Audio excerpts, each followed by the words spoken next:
I finally tried the Armani Beauty Luminous Silk Foundation in 2025 and turns out it is getting reformulated. In fact, the new formula is already available. And I have two shades in this new formula. So this is how the new packaging looks like. I actually really like this new packaging. It has a more matte finish on the packaging. And I have two shades, 9 and 7.6. This is how the old packaging was. This is definitely more modern and looks nicer, more luxurious feel to it. So the shades which I had earlier were 8 and 9, and the shades which I have now are 7.6 and 9. If I go by their shade guide, if you're using the shade 9, then you're probably going to be using the same shade 9. But if you are using the shade 8, then you will probably have to use 7.6 or 7.8. Although the formula has changed, the claims remain the same. You will still get that beautiful lit from within kind of skin-like finish, the same long wearing comfortable formula, and the same weightless feel that you get when you wear this foundation.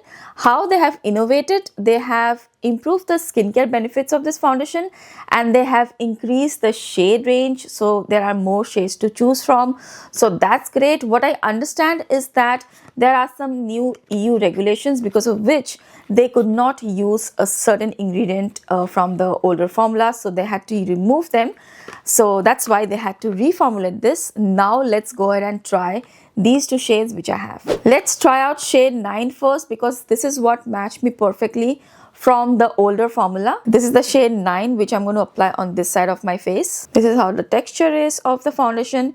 It's not super liquidy, but it's not very thick as well. It's somewhere in between. If I have to compare the texture of the older one, I feel the texture is pretty much the same. I don't see a lot of difference. This is also the shade 9, by the way. So this is the new shade 9 and this is the old shade 9. You can see the old one may be a little bit more liquidy, just a tiny bit. So this is my new shade 9 on my right side of the face. It still blends and blurs. The blend on this foundation has always been beautiful. Look how easily it blends. And this is how the shade 9 looks like. Earlier the shade 9 was tan with warm undertones. Now shade 9 is tan with neutral olive undertones.